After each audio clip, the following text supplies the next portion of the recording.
Greetings. Welcome back to the Cape Lead Revolution. This is Chachi once again. This time coming to. Let me start that over. All right. Sorry. Get it going in 3, 2, 1. Greetings. Welcome back to the Cape Lead Revolution. This is Chachi coming to you via Zoom once again, but here from Phoenix, Arizona, and also our nation's capital, Washington, D.C., with my good friend, Chief Master Sergeant David Satchell. Satch, welcome to the Cape Lead Revolution. Oh, thank you so much. Really happy to be here. This is a really good moment for me to be here with one of my really good friends who've come up together. So excited to be take part with you. You bet. And like this is so much fun. And as I've had plenty of time around the house recently, going through some of my old military stuff, but I found the brochure where you and I made Chief Master Sergeant together. And the brochure from the Chief's induction ceremony we had in PACAF. Then we ended up being neighbors together at Joint Base McGuire, Dix, Lakehurst, and we served as command chiefs together. So so much fun. But with that, I've done that small little brief intro to you. But why don't you tell all of our viewers and listeners who you are? Great. Well, of course, my name is David Satchell. Everybody calls me Satch. My mama calls me Satch. And so sometimes if someone calls me David, I probably won't respond to it. And so it's because I've been responding to Satch for so long.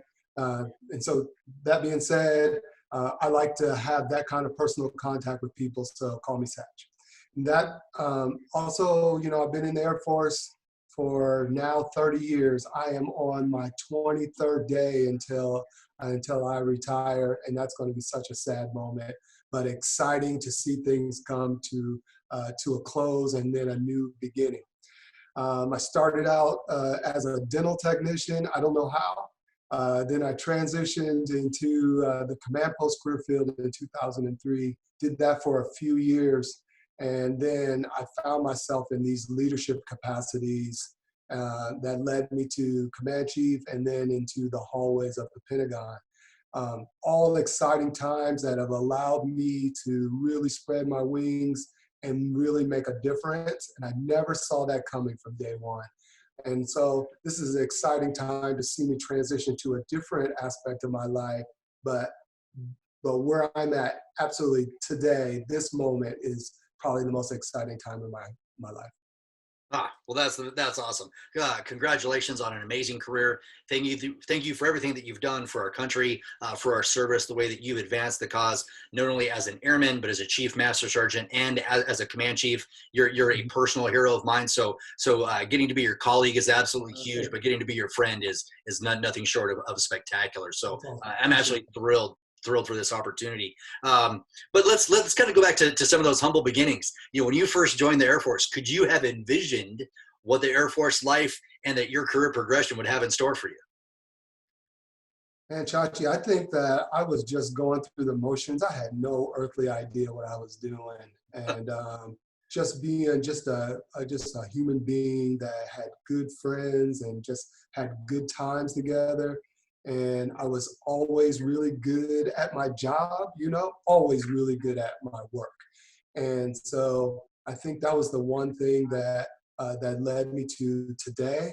But more importantly, it was just always just having good friendships, good times, treating, having what you call the good dudership, just good times together. And so no, there's no guiding light. I was just spinning and working really hard. I think that is very similar to a lot of us. I know that was similar for me. I know that all my friends were going off. I'm from Kansas City, Missouri, but all my friends were going primarily, like 99% of my friends went to the University of Missouri, and I got accepted to Missouri. I just knew that I couldn't go. I didn't have the discipline. I didn't have the internal fortitude to make that a successful venture for me. So I knew I needed structure. So I joined. In the end, it was just one of those kind of pass the time and get some discipline and structure, and we'll see what happens. Fast forward nearly 25 years, and this ended up happening. So as you look back, and as you sit now, walking the halls of the Pentagon as one of the amazing senior enlisted leaders inside the United States Air Force, you're one of the top out of an enlisted corps of nearly 300,000 enlisted men and women. You're one of the top 200 positions, right? Like that is absolutely impressive. Wow. I never even think about it that way, but yeah. So what would Chief Satchell go back and talk to Airman Satchell about what it was going to take to succeed in the Air Force life? Oh, wow. Um, I think it was about being bold. I was a really quiet kid, and I didn't find my voice. I mean, if I look back at the time when I was a staff sergeant and I was a solid supervisor, I thought at least, um, but I never was really bold. I just stayed in a very, very small circle. Has something to do with me being an introvert. I mean, if you ask me a lot of questions about my life, it'll all center around being an introverted kid. Um, and and so I was just pretty quiet, and I didn't do much to make a lot of noise, so to speak, in the Air Force realm. I was, but I was kind of like the quiet, informal leader almost all the way through my entire career until it was time for game being on. And so, to answer your question, I just wasn't very bold. I didn't speak out a lot. I absorbed a lot of bad stuff, and I was willing to do that. But and so, if I could tell myself today, what some advice I should give them would be, you could be bold, find your voice. You had a lot to say that was of value to the people that were around you. So was there any one catalyst? Was there a specific event? Was there a leader and or leaders that helped bring that out in you? Or was there a seminal moment that made you realize, hey, you need to speak up and you do need to be bold? I would say, Chachi, that when I made senior, I I saw the faces of the people that were so proud of me to get promoted to senior. They were like more proud of me than I was of being promoted. And a light came on. I was like, everybody says you're doing it for your airmen. I mean, that light came on, and I was like, I'm literally doing it for my airmen. I mean, they for days and weeks they kept talking about how happy they were for me getting promoted, and I think it was all the relationships and the guidance that I had given to them that they felt like they had found somebody that they could really connect with. And so that's when the light came on for me and said, you know what, I am doing this for them, and now I own this, and it's time to do some things for them. And so I was full steam ahead at that point once that light came on.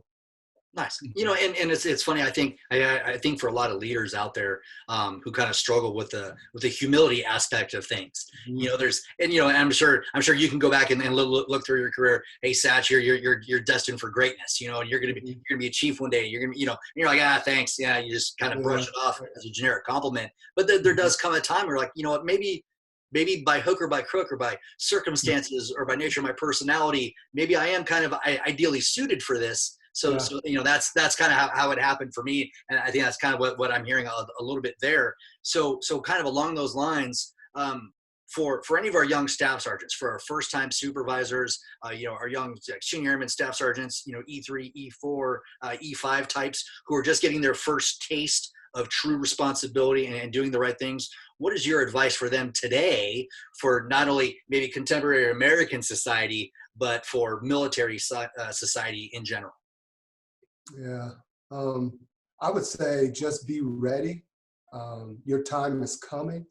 I had a boss. His name was Lorenzo Bethea, and when I always looked at these some of the master sergeants that I thought were just not performing the way that I thought they should, or not being responsible for the things that they should, I would go into his office and I would use four-letter words, and I would say, hey, this is not right, and just let me do it. And he would always say to me, he's like, wait your turn, it's coming.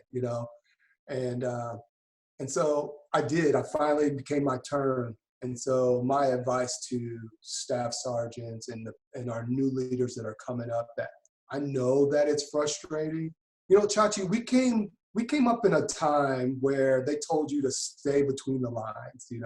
that was our culture. And unapologetically, I accept that that was our culture. We still kicked ass. We still won wars. We still gave it to the enemy, but that was the culture that we were in. And now it's a time, thanks to our new chief, General Goldfein, that he has broken glass for us and allowed us to now see things outside of the lines and work within an intent instead of this really strict policy.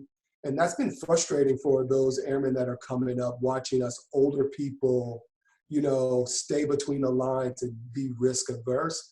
And again, I don't apologize. This is the culture that we were raised in, but I could see their frustration. And now there's a time.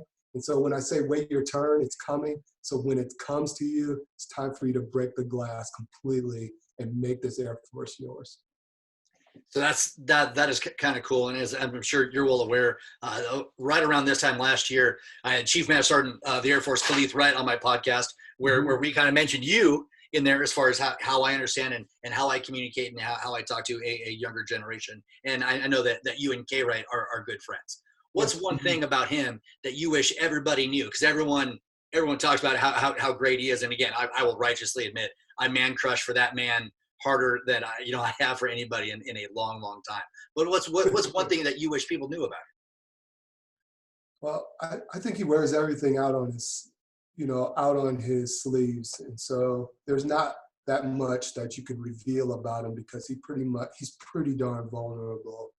But he gets excited about things that he reads, and he'll call me to the office and he'll be like, hey, I just read this. We need to move out on this, and from any book that he's reading, and he reads a lot more than I would ever, and I don't know how he does it, but he reads a lot and he sees how he could change the Air Force, and he's ready to do it like right now, And sometimes we have to go back to him and say, hey, we can't do that right now. We got all this stuff going on. And so me and some other chiefs sometimes got to bring him back in, but he gets excited about stuff that he knows are the difference makers that we're not moving out on. And so that doesn't get seen to the full population of our people. And if you see that he's so excited about trying to transform the Air Force into what it's supposed to be, we just don't have a lot of bandwidth to get that done that way. You bet. So if there was one thing in a leadership context that you could change for any or organization, and I'm not trying to get you anyway to backhandedly bring in the United States Air Force for this, that isn't the intent, but for any of the organizations that you worked with, and we have our friends, growing up civilians, you hear them talk about the frustrations that you have seen. What is probably one of the biggest failures that you've seen that you'd like people to focus on that kind of relates to a leadership context? Oh, there's so much, Chachi.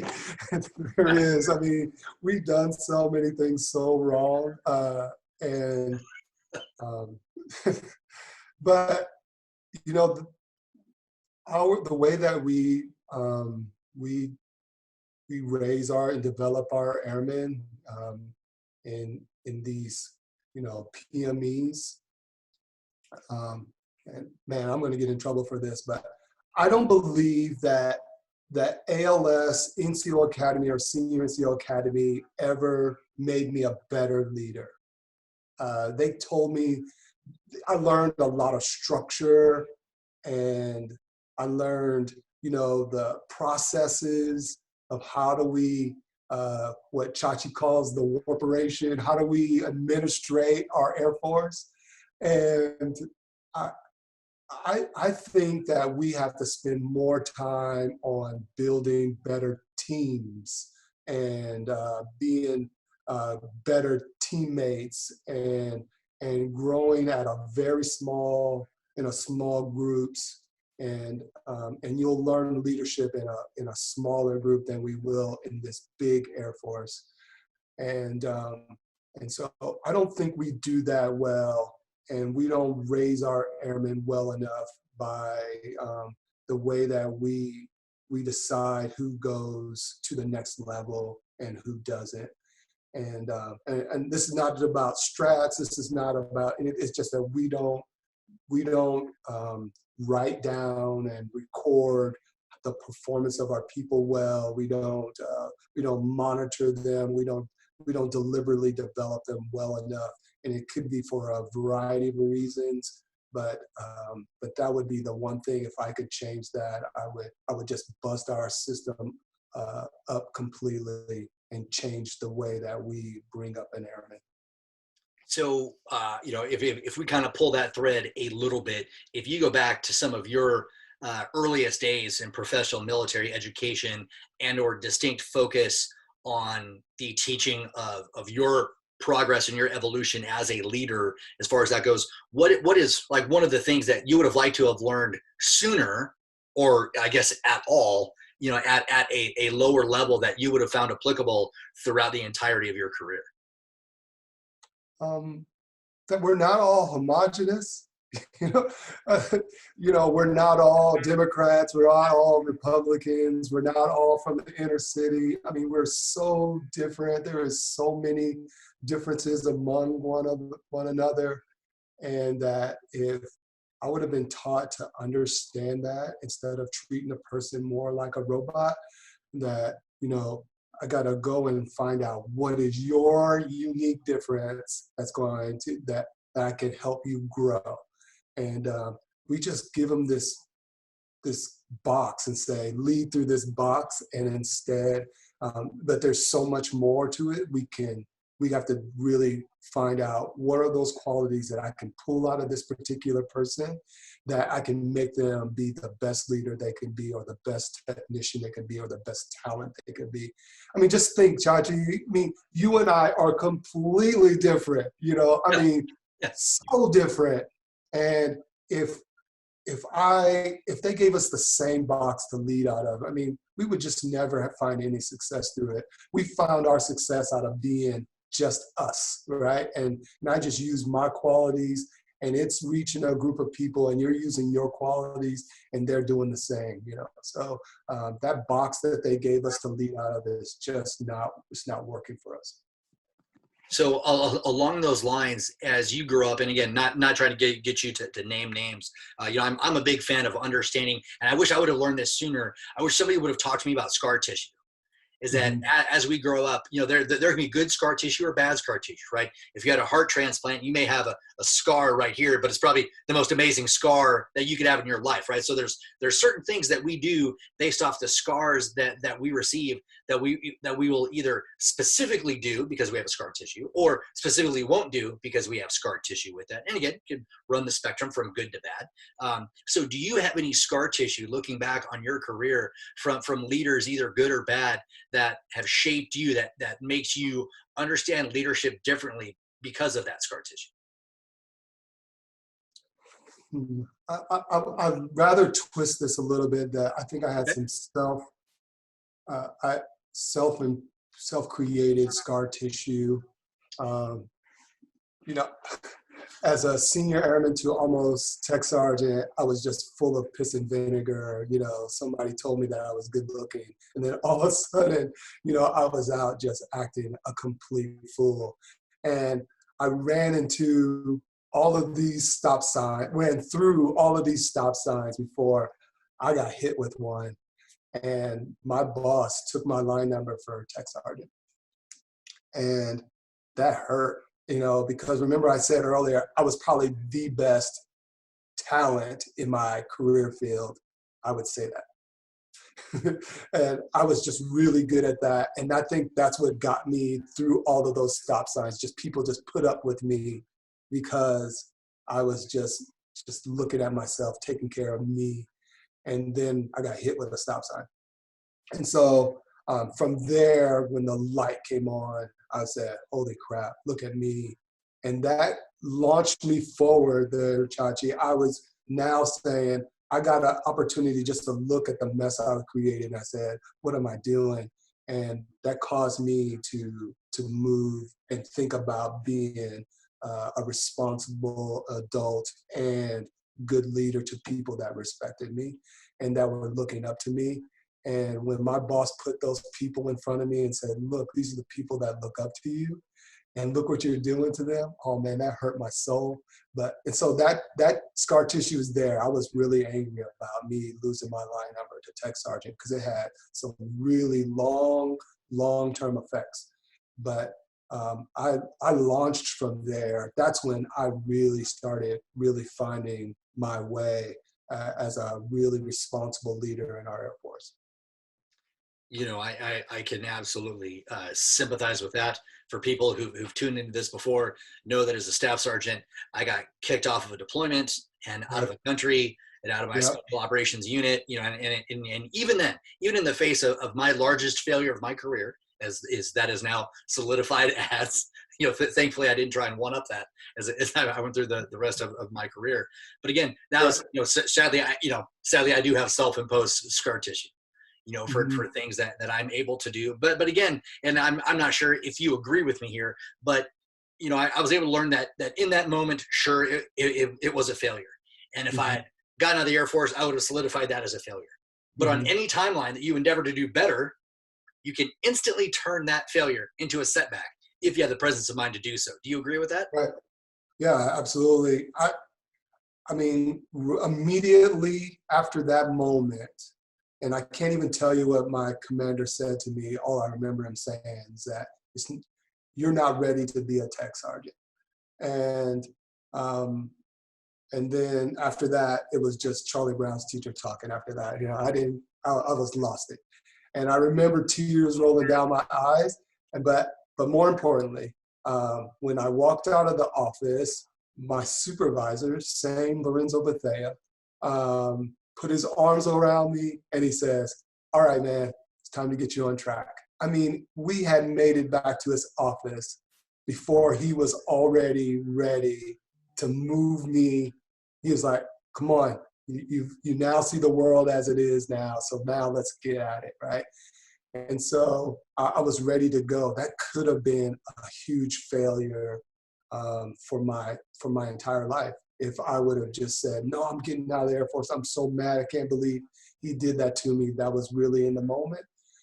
So that could have been definitely a failure, but it ended up being a setback. Back then we looked at records for 10 years. And so when I made master and senior, that was sat there for so long, and it had effects on my promotion for quite a while.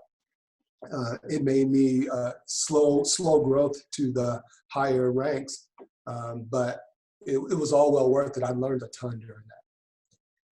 And I honestly did the same. This is one of the things that Kara and I had a conversation with last year. Is I'm a huge believer in, and I see a lot of hate for the military and or the Air Force on social media. I do see a whole lot of goodness too. Like I love that Air Force Airman NCO Senior NCO page.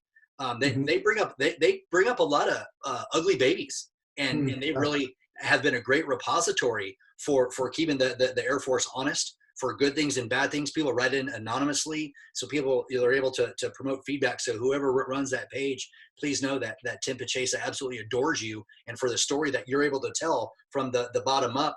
But the thing that Chief Wright and I were talking about was, this is not a one mistake Air Force. You may just be a one mistake airman. Right. And I really think people need to acknowledge that as well. They don't realize that, you can say that your leadership did a knee-jerk reaction to whatever you did that was bad, or maybe you lifted their leg up for them. Yeah. And I don't think we focus on that concept enough either, because I know that I lifted the legs of a whole lot of bosses that I had. Oh, absolutely. Absolutely. So that's been frustrating. But so what happens? Let's say that there's a struggling youngster somewhere in the world, military or not, who gets in trouble, and they're kind of called to the carpet. They're held to task, and maybe they don't have that amazing supervisor who cares and is there to support them. What advice do you have for them, for their own internal intestinal fortitude to move forward to find success? What would you tell them? Yeah, so, I had a young lady when I was stationed in Germany. I was the command chief. She had a DUI. She was a fantastic worker, and everyone knew it. And I went to go see her after I found out about her DUI, and and because I was baffled. And so I went directly to her, I busted all the protocol, I wanted to go see this young lady. And she looked at me, and then just tears rolled down her eyes. And then she goes, you know what? I did something really stupid and I knew better. And I was like, great. I'm glad that you just owned it, Yeah. And now we can talk. And so sometimes our people just won't own what they did that's caused that knee jerk, and so they won't ever say, I caused this mess. And so it's really hard for leaders to really bring them along. But let me answer your question. And that is, I think, that the people that get themselves into a mess, that they just kind of have to work hard to get themselves out of it. And sometimes, other than someone kicking them out, but someone hitting them really hard, just know that, the scar is not forever. The bruise lasts a little longer, but just get through the bruising period and just find who you are and show them who you are. I think you're going to succeed through it. It's funny. And, I'd never really thought about it because I mention scar tissue all the time, but I never talk about the fact that scars do fade. You're able to go away. And then I instantly went to the movie, The Replacements with Keanu Reeves. And one of the last things he says is he's in the huddle. He's like, pain heals, chicks dig scars, and glory lasts forever. Yeah. I hadn't thought of that in years. And you bring it up there, like, why have I not been saying that? Because I'm absolutely there. Like scars give people character. I think so. And I think I got some scars to show. I mean, serious. I really got some scars. And the bruising period, though, Chachi, there's a bruising period, and they last a lot longer. Your scars all healed, but this bruise is just sitting there, and it will go away as well. And some people are not patient enough to get through the bruising. They're ready to move on, but the bruising is not healed. So that and again that ends up being tough, and I ache for, and it sucks, right, when you end up seeing one of your young all-stars who ends up making a bad decision, and so you see them, you see their career falter a little bit because of it. But at the same time, a lot of it doesn't bother me, because for those individuals, I know it's going to make them stronger. I know that they're going to learn because of this and come back even better. And some of the most successful people that I know in the Air Force have had big mistakes happen to them. So that's been interesting for me. But as far as like leadership advice, aside from starting off and just understanding that people end up being different, as far as the practical application of leadership, as far as connecting with somebody, what would you want to tell people about starting to build those relationships? And perhaps it's even tougher for an introvert such as yourself. So what advice do you have for being able to show and display that you do actually care for them, not just as a mechanism inside any organization or enterprise, but as a human being? I think it starts with just knowing yourself, Chachi. I think we don't spend enough time just acknowledging and confirming who we are, right? And that I'm a jerk normally, or that I'm quiet, or I talk a lot, or I have a lot of distractions or quirks, or I got these biases, and these are all distractions that prevent me from being an effective leader. I think that sometimes I'm related to a booger in your nose, right? So you got this booger in your nose. Sorry, Chachi, but you got this booger. It works. Roll it. So you got this booger, and everybody sees it, but you don't, right? And it is a distraction to everything. You walk up to people, you're talking, and people only see that booger, right? And you don't have any earthly idea until someone either calls you on it, or you go into the mirror and you see it. You go, I see what they see. And you'll do two things. You'll say, I don't care. You're going to wipe it clean, or you're going to go, man, I got to prevent that distraction ever again. So then you're more conscious of, your nose not being clean.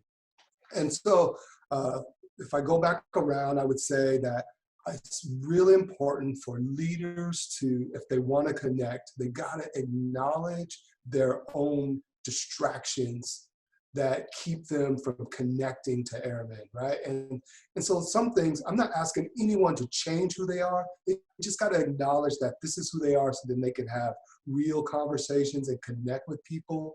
Or they know that, hey, I have this bias and it prevents me from having a good relationship with people, because I believe leadership is all about influence. And the only way to influence someone is to develop some trust and then be able to have a strong relationship with them. And with these distractions, it prevents those that kind of influence as a leader. And so one, acknowledge who you are. Two, then confirm it. Just say, yeah, that's me. Sometimes I'm a pain in the neck. Or I get on people's nerves. And once I can acknowledge it, then I can do something about it, or I can make adjustments within my my leadership capacity. Ah, you bet. Perfect. Man, I am digging this conversation. We'll take that answer into our first break. So everybody please stay tuned, and we will be back very quickly with Chief Master Sergeant David Satchell. We'll be right back.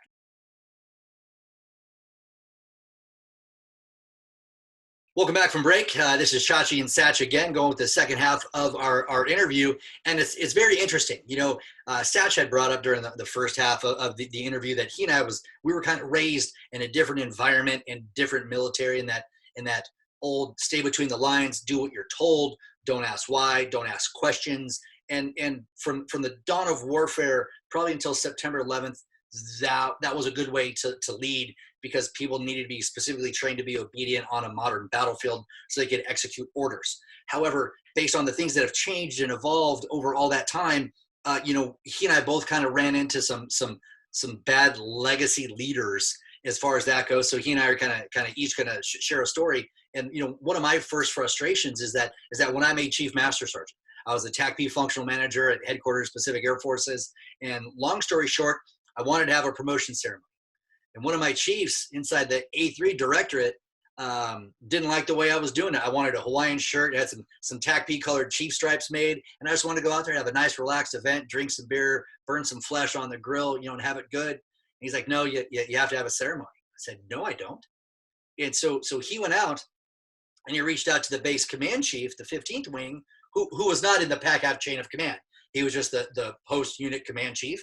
No real authority over me whatsoever, only in regards to housing and the continuum of support. And I get an email from him. He's like, hey, we're expecting to see you at the base promotion ceremony. I'm like, holy hell, what is going on here? So I went to the PACAF command chief, since he was right there, Chief Buddy Hutchison, who's an amazing friend. He's a great influence and probably one of the most down-to-earth leaders I've ever met.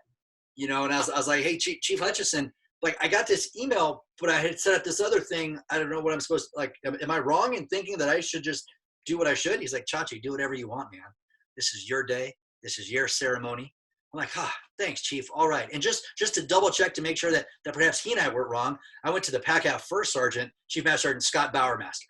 I was like, hey, Shirt, just help me see this. Am I seeing it wrong? He's like, Chachi, do whatever you want, brother. Like, this is your promotion. And I found it odd. Like, I was very frustrated that now that I'm to the rank of Chief Master Sergeant, there's still this old school legacy, do what you're told, and you can't have this individualistic style as you would need as, seeing Tim Pachesa for who I was as a human being. And that perhaps all the pomp and circumstance that go with this huge formal promotion ceremony just wasn't my cup of tea. And I wanted to celebrate at Foster's Point, this amazing little isthmus there, Joy Base, Pearl Harbor, Hickam. Yeah. And it's surrounded by water on three sides. You can just go there and have a grill out and drink some keg beer and enjoy the Hawaiian weather. So I learned very quickly there that I thought that hopefully there weren't a lot of chiefs like that. Now that I'm one of those chiefs, but looking back, I can see that was a dying breed. And I think that there's a lot of chiefs now that their careers have been born of warfare. Who, like for me, I served on Staff Sergeant in 2000. And so from 2000 until 2024, when I retired, it was all warfare. So I led through all of that stuff. And Satch, you were kind of talking how you had a similar conversation with a chief that maybe you guys weren't seeing eye to eye. Yeah, really similar to what you were talking about, that, the career field managers kind of saw, they used the matrix, and this is where they saw this, and they put it together, and that's where you went. And they never really considered, all the other circumstances that go along with moving somebody up, when maybe they could probably thought through that a little bit. But uh, in this new day and age where this young chief, Satchell, who's probably been a chief for 2 days, didn't see that it was right. And so I was like, well, damn it, I'm a chief now, and I'm going to call this guy. And so I gave him the business, and and I stayed on the phone long enough for him to tell me that I was taking it for the team. And I was angry. I was in the moment, and I was angry. Maybe, if this was 3 years prior to this particular time, I probably wouldn't have done this. But now I'm a chief, and I'm going to speak up. And I created some scar tissue for sure, because a person that people in my career field looked up to, I was now on the outs, because I was now moving on to being a group chief and everything like that. And I never got to really influence my really, really small career field that people were looking for me for guidance. And I got put out of that group, that club. And so out of 16 chiefs in the career field, I'm one of them that just didn't get to play along with them.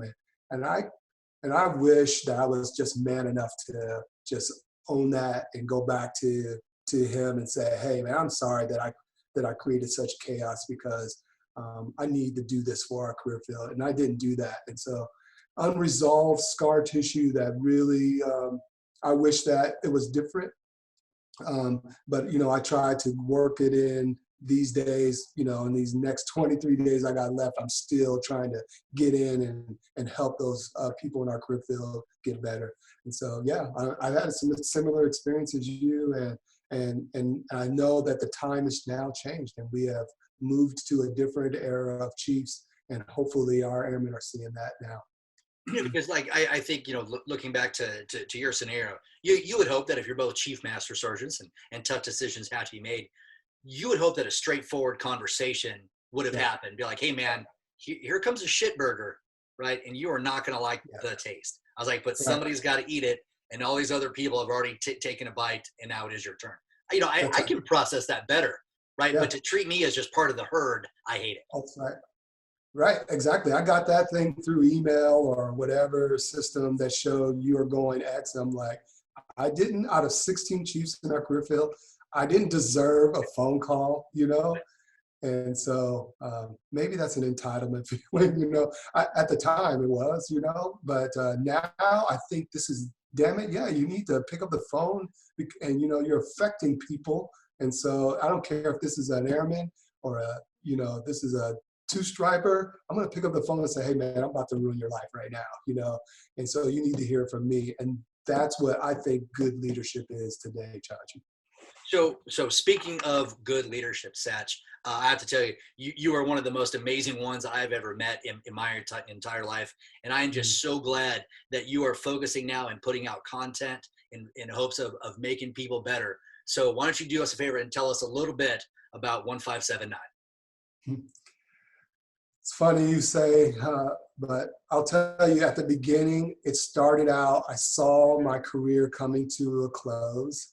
And if anybody knows Rev Run from Run DMC, he sits in the tub and he's just putting his thoughts out through his BlackBerry. And that's exactly what I was doing, right? And I was like, I'm totally exhaling from the Air Force, and I hear some thoughts that if I didn't get it out, I'm getting it out now. And so I used to do this also as a command chief. I used to send out these emails of,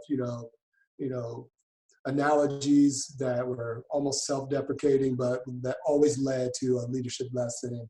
And people always said, you need to keep this going. And I never really thought of it anyway. I just wanted to connect with people. And so I took that and I just started writing, which is something that I do quite often. I just write for no reason. It's kind of my way of clearing my head. And it just became something that I thought, wow, I'm really affecting some folks. People are really want to hear what my thoughts are on these topics. And so I did. And so now it's a lot more formal, but it is still the same thoughts that are coming out of my head that I want our airmen today, at every level, to be thinking like this. And we talked about this before, there is no science or data that supports anything I said except sheer experience that worked out, and lessons that I learned that didn't work out, that if I would do it differently because. And so, so if you're looking in a book for, man, he said this, and the data doesn't support it, well, sheer experience does say that this thing works. So with that, you have www.one57nine, and so from my look, it seems like you blog about weekly. Is that correct? Weekly. Mm-hmm. And so what are the main topics, or what inspires you to do your weekly podcasts, or does it vary depending on how you feel that day? They started out varying. They started out with just, I see a leadership analogy and I just start writing.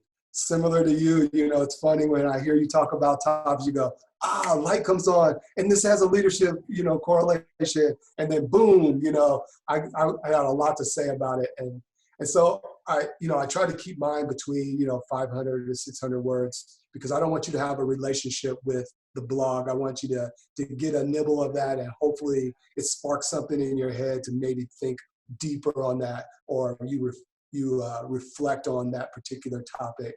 And so some of those are not completely full messages, and I try to complete it as much as I can, but I don't want you to have to commit to it like a book.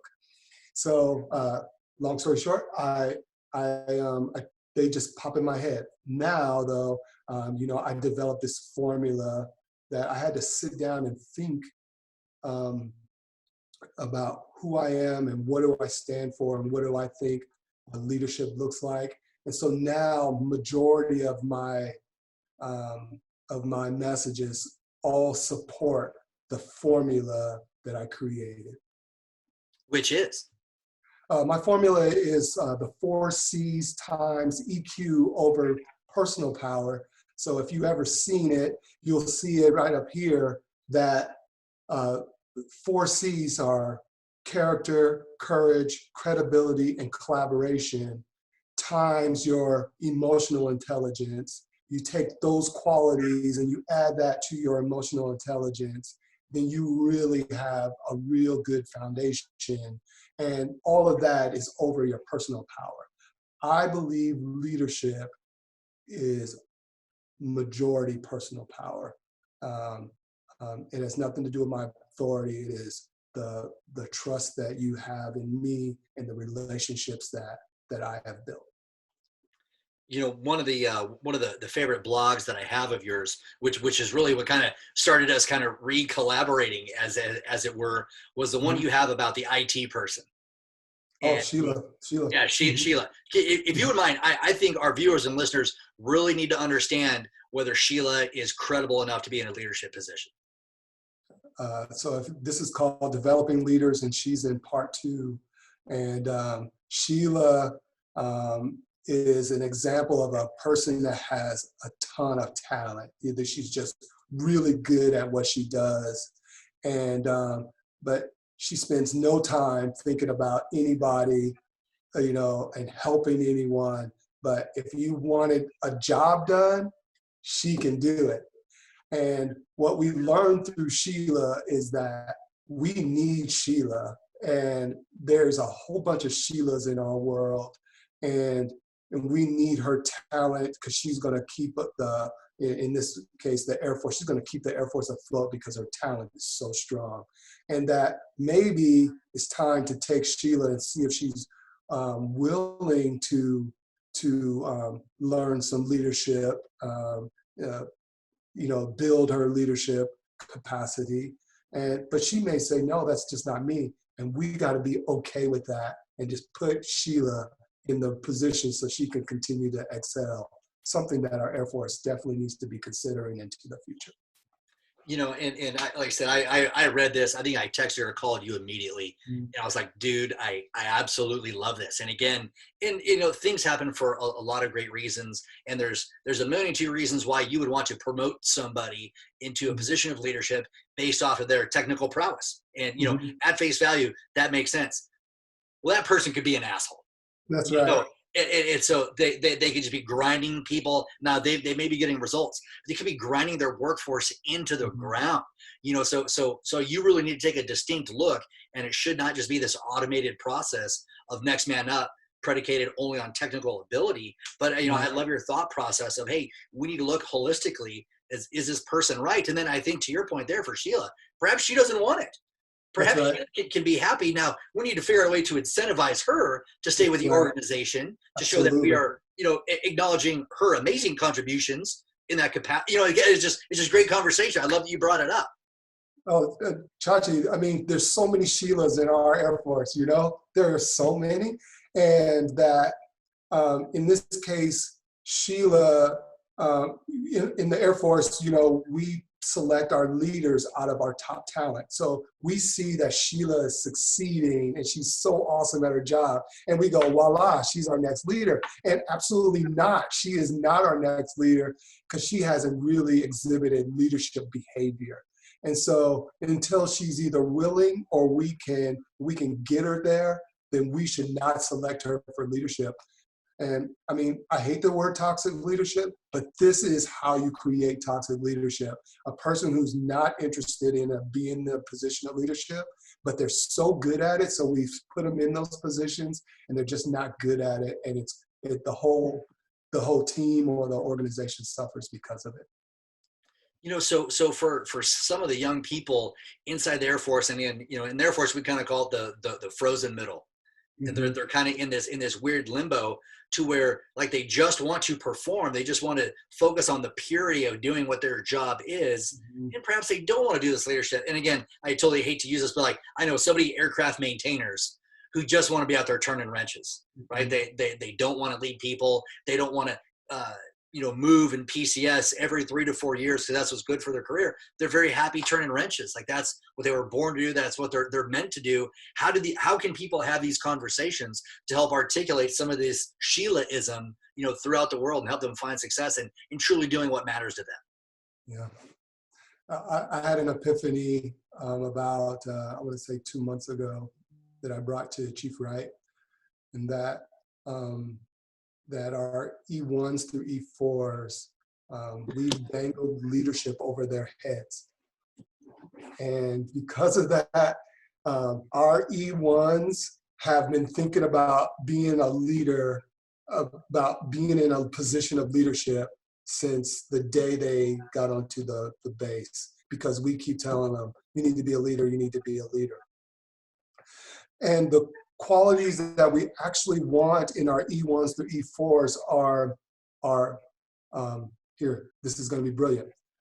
Integrity, service, excellence, right? These are the qualities. And just think, and everybody hear me out, just think if your EPR said, reported how well you exhibited integrity, or how well you exhibited service, and then excellence, right? And so we are what we measure. And so if we measure those, our airmen would be thinking about, I need to exhibit these qualities. And I mean, wouldn't that make our Air Force so much easier? Take the leadership away from them. We'll talk about that at the next tier. And we can now evaluate you on those particular qualities, and we're going to get a better airman because of it. And so it gives them a 4-year period to transition from what we tried to inculcate in them in basic training, and now that can cross into their first duty assignment and so forth, and they're not thinking about leadership, and they can just think about being a really good airman, and that it has these 3 qualities that we've been talking about for so long. What do you think? I absolutely love it. And at a bare minimum, it's just a good conversation to have. to give people a little bit more perspective earlier, to give them a little bit more of the expectations earlier for what their continued service is going to look like. And, there's a lot of people, and again, I think a lot of those people are out of the military now because they were so old. And I think now, huge thanks to Simon Sinek, I think everybody's okay with why, about Yes. explaining the whys, and I'm absolutely on board with the whys. But there was a time and a place where the whys weren't discussed, and so if you just joined the Air Force, or you're a first-term airman, you're on your first enlistment, I have all the patience in the world for them, because until you wear the uniform, you don't know what you're signing up for. Even if you come from a military family, you don't know what it's like to have that boss. You don't know what it's like to wear the uniform. And there's so many different things that happen to you that you don't know, right? So a first-term airman comes to me with a ton of questions, bring it. I will answer your questions and your concerns all day long. But the minute you re-enlist, you know what you're in for. You've had a taste. You signed up for it. You need to shut up on a whole lot of things, right? Because now you know better. And if you're going to complain about it, get out, right? And I don't mean that in a bad place, because the military is happy to have you. But if this isn't a good environment for you, if you don't like the roles and responsibilities that have been levied upon you, and if you don't like the expectations for what continued service and success means for you, by all means, get out. And again, it's just not a good environment for you, and I don't disagree with you. Yeah, and I think, but again, I think through your concept, I think we're better able to have these conversations sooner, so that people can realistically identify whether continued service is going to be a good match. Right.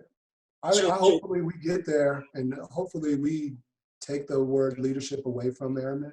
So then we'll develop that in them, in their first phase of leadership, ALS, right? And they can think about that later. But just excellence, that's being really good at your job, right? I mean, we really want good people, and so that's integrity, and and that's what we need to be building in them and developing in them. Just let's have a PDS on integrity, and so that if you just don't have it here, let's talk about that, and I think that's what we really need to be focusing on, especially with our younger airmen.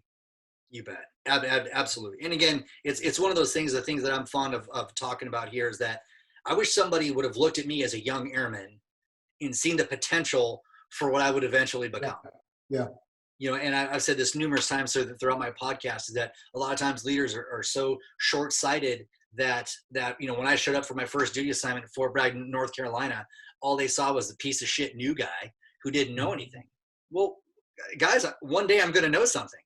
One day I'm going to run the TACPs in the Pacific, for the organizing, training, and equipping them. I'm going to know stuff. I'm going to be one of our career field senior leaders. I'm going to be a command chief, one of the senior leaders in the Air Force. Could you maybe take a second right now and look at the potential of Tim Pachesa and acknowledge that maybe you can help get me there? Because I'm going to prove you. I'm going to prove that I can do it without your help. But what would that look like if I went and did it with your help? Yeah. Strangely though, Chachi, we haven't. I just put out a blog on motivation, how to ignite motivation. And you would think that this is that simple, but we motivate, off of this cookie cutter approach, and it's just not working. And to your point, if we just knew what motivated Chachi, he's going to be excited on his own, right? And, if you pedal a bike, you would hope after, that the wheel's going to keep rolling, right? But if I got to continue just to keep pedaling, that means I'm just not doing it right. I want the wheel to just keep rolling. And we just don't do those really simple things well. And it's because we just don't go get to know what is the thing that just makes Chachi excited. And then I get to take Chachi and put him in the position so he can succeed. And so, it's strange that we talk about these what are really rudimentary topics that we just don't do so well. You bet. So what are some of the other topics that you've put on your blog that you would want to share with people, or some of the things that you think could really help one of these young learners and leaders out there who are watching or listening to this right now? Yeah, so one of the funner blogs that I wrote was, your theme music. And this is really about, what is the presentation that you bring that people really connect with? Again, if you look at my formula, it's all about personal power, and it is about me walking in the door and people looking at me and saying, man, I can get with that guy. The way that he communicates with me, the way he connects with me. If you like Bruno Mars, I do. I bring Bruno Mars in, people start bobbing their head. I love Bruno Mars. And when you see the people around you bobbing their head to Bruno as well, now you know that you've connected. And so, you got to find that thing that connects with people, and find that theme music. And also maybe you have to adjust your theme music. I talk about in that blog, sometimes people don't like Bruno, but damn it, everybody loves Prince, so you got to have another go-to, and so, be a leader, being able to connect and not only just have this one-size-fits-all approach to connecting to people, because you're guaranteed to leave someone out. Wow, that's absolutely phenomenal. And you and I had a great conversation about that one as well. As far as that goes, and having the playlist. So again, people can turn anything into a leadership lesson if they just have the presence of mind to do so.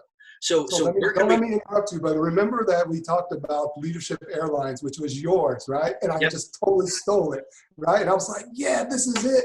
Riding on an airplane, and where you sit on the airplane is your perspective. I learned that from you back in 2016, where we talked about perspective all the time. And this was, where I sit is where the way I understand the world, and I maybe don't have the perspective of the other people riding in the airplane. And what is that person that's riding in the back and coach, who is not having the same experiences as I sit in first class? And in fact, even though we're going from the same start to finish, that person may be having a totally different experience.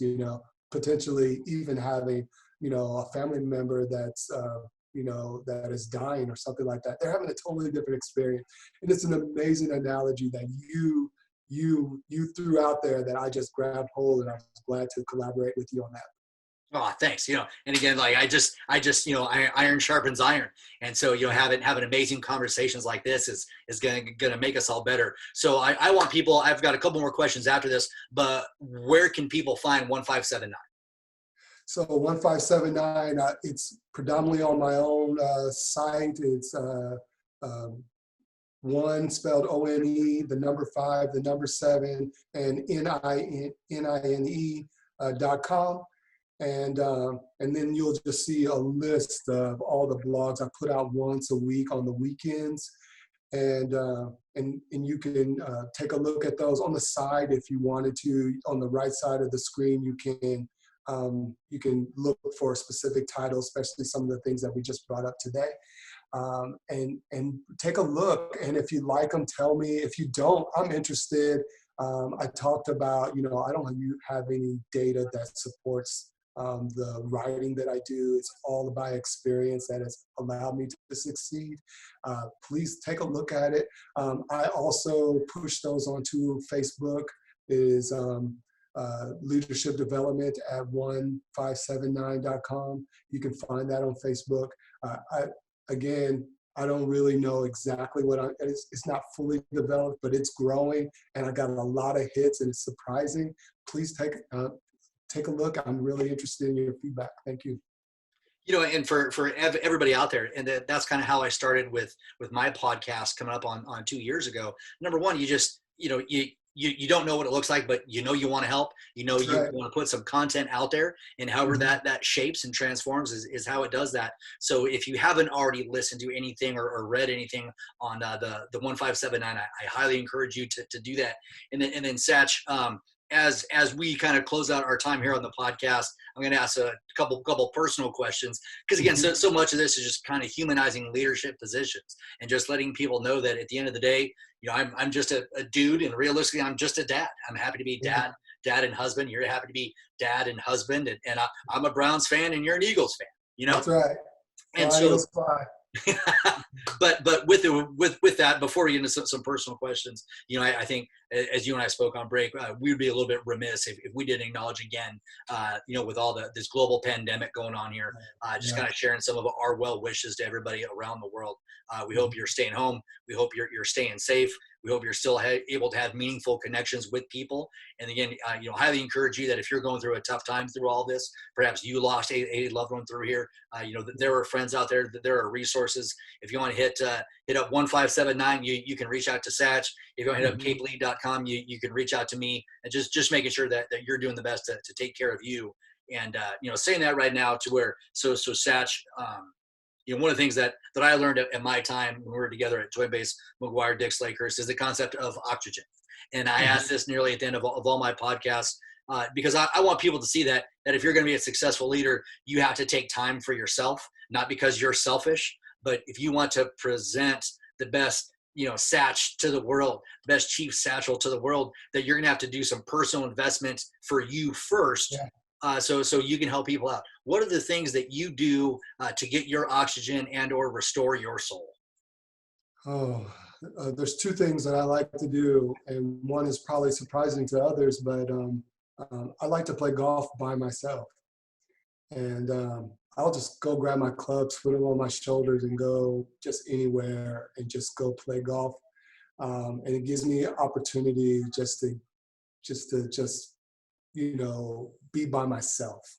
And there's no better place than a golf course, hearing birds chirping, it's good weather, and I get to do the thing that I really love. And don't get me wrong, I love playing golf with my buddies, and I do it often. But I'm telling you, when I really just need to just be alone, I will go play golf midweek or, anytime that I can, just be by myself and just walk. And I just think, I'm a tremendously introspective person. So I think about, the relationship that I have, or the friendships that I have, or the last encounter I had with someone that didn't go so well. I think about those regularly, if not daily. Yeah. And they just make me go back and fill my cup back up and get me going for the next day. Oh, awesome. So golf. Did I hear you say that there was a second one? Oh yeah. So I like to just write, and not in a story form or anything. I just like to here's a thought I had that just popped in my head, and then it just morphs into something, and some of them become podcasts, right? I mean, not podcasts. Some of them become blogs, but rarely do they. But they're just sitting. I have them on my phone, just things that I just saw, and it just pops in my head, and I just feel so good just being able just to not be serious about anything, just write about any particular topic that just comes to my head. And it doesn't have to be serious. It allows my brain to just free flow. And because I don't think that I'm really good at that extemporaneously, but when they just give me an opportunity just to write some thoughts out, it just makes me feel really good and just puts me in a relaxing position.